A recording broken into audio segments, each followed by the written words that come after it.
Saudara-saudara sekalian, balik lagi bersama saya Davi Saguna di channel ini, dan di awal saya mengucapkan terima kasih banyak untuk dukungan dan support teman-teman saudara-saudara sekalian untuk perkembangan channel ini. Semoga channel ini semakin berkembang menjadi alat edukasi bagi kita sekalian. Pada sesi kali ini kita akan berbicara tentang Muslim. Jadi, Muslim itu... Sekarang, Islam adalah agama paling dibenci di seluruh dunia. Islamophobia naik di mana-mana. Karena apa? Karena Muslim itu memberikan kontribusi tidak, memberikan teknologi tidak, memberikan sumbangsi manufaktur tidak. Apa tidak ada? Yang ada adalah mereka minta sumbangan. Coba lihat ulama-ulama itu, mau bikin pesantren minta sumbangan di YouTube, mau bikin ini itu, bikin donasi, setiap ceramah sunduknya terbuka aja kayak gitu. Udah kayak gitu, mereka tuh cuma minta sumbangan, ngasih nggak kontribusi buat masyarakat? Enggak juga. Kalau misalkan mereka ceramah juga paling temanya itu aja diulang-ulang gitu. Coba Baraya ada yang nggak yang hafal tema Idul Fitri? Itu selalu diulang-ulang aja kayak gitu. Islam mandek jegrek, jalan di tempat, ditinggalkan yang lain. Goblok, lolak. Sering saya katakan bahwa kita ini sekarang, umat Islam secara umum, mengalami ketertinggalan di seluruh aspek kehidupan. Saya sering mengutip apa yang dikatakan oleh Sir Muhammad Iqbal, Allamah Iqbal dari Pakistan, yang mengatakan bahwa umat Islam ini sudah mengalami kejumudan, tidak berpikir selama 500 tahun terakhir ini, hanya mengutip-ngutip saja dari orang-orang di masa lalu, sehingga tidak ada kreativitas, tidak ada inovasi yang signifikan, sehingga kita tetap berada dalam kejumudan ini. Kenapa saya langsung bicarakan Islam belum sempurna? Karena ini passwordnya kalau Islam ingin maju.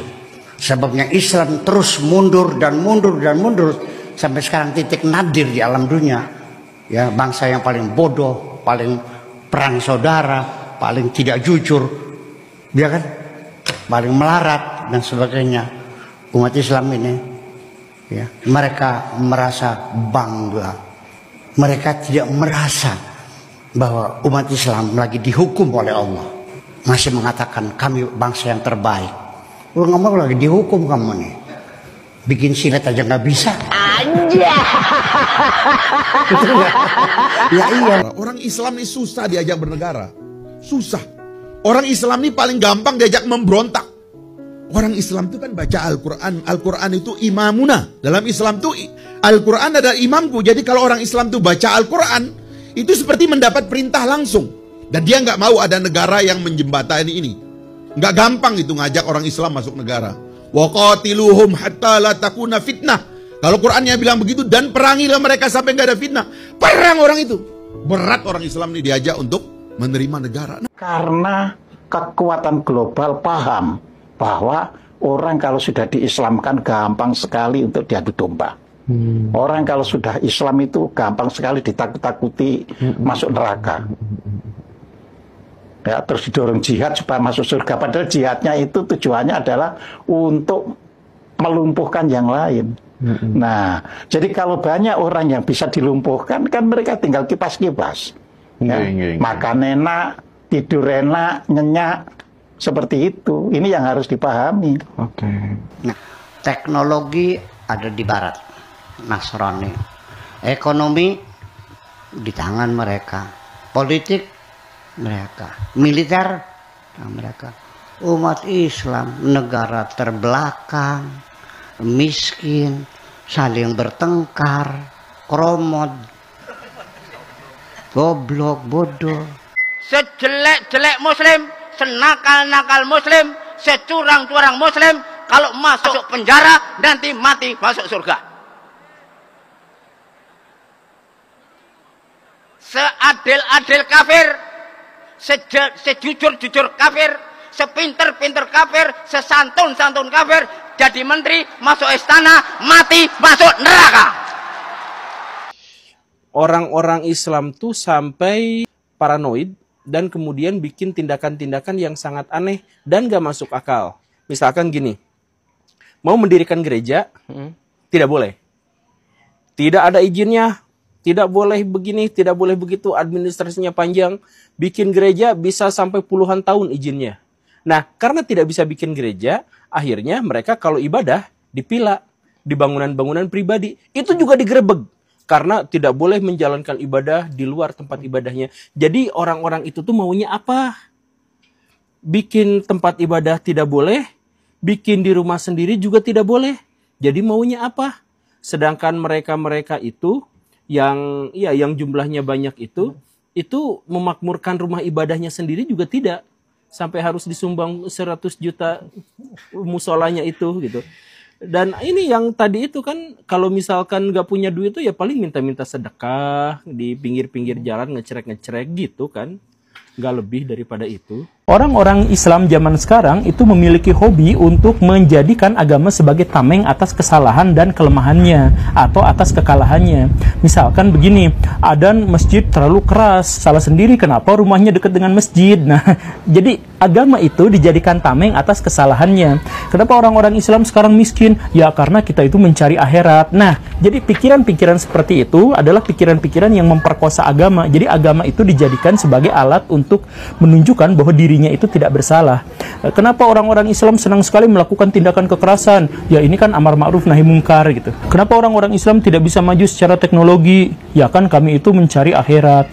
Kenapa orang-orang Islam sekarang miskin-miskin? Ya kan mau sekaya apapun kita ini kan nggak akan dibawa mati. Uangnya itu tetap aja akan ditinggalkan kepada orang lain. Jadi untuk apa kita menjadi orang yang kaya? Nah pikiran-pikirannya itu adalah pikiran seperti itu. Dan itu jelas-jelas bukan dari ajaran agama Islam. Kenapa kaum muslimin mundur?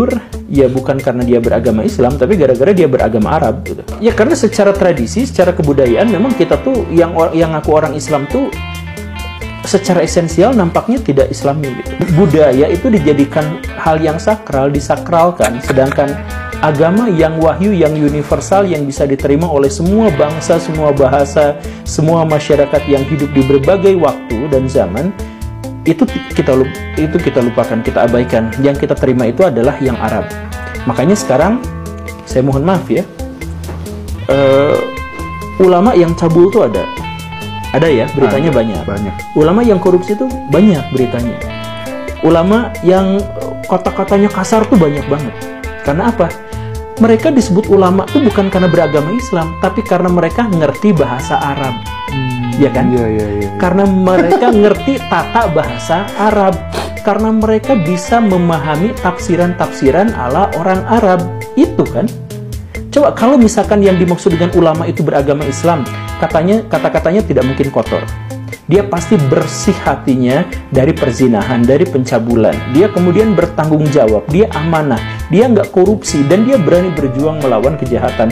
Kalau dia benar-benar Islami, kalau dia benar-benar ulama. Tapi itu semua diabaikan. Ulama yang macam itu tuh nggak ada. Yang ada itu adalah ulama yang hafal bahasa Arab, bisa menjalankannya, ngerti tradisi Arab, ngerti bagaimana cara orang Arab menafsirkan sebuah agama, dan seterusnya. Itulah yang disebut sebagai ulama. Nah disinilah keterlambatan berpikir kita. Kenapa? Karena umat Islam telah merasa keburu bahwa Islam sudah sempurna. Mereka tidak merasa bahwa umat Islam lagi dihukum oleh Allah. Masih mengatakan kami bangsa yang terbaik. Lu ngomong lagi dihukum kamu nih. Bikin silet aja nggak bisa. Aja. Ya iya. Guru Gembul telah berbicara tentang Islam, Buya Syekur Yasin, dan beberapa tokoh lainnya sebagaimana ringkasannya yang telah saya hadirkan. Dan saya butuh feedback dari kita semua. Kira-kira bagaimana? Kalau menurut saudara-saudara, tuliskan itu pada kolom komentar.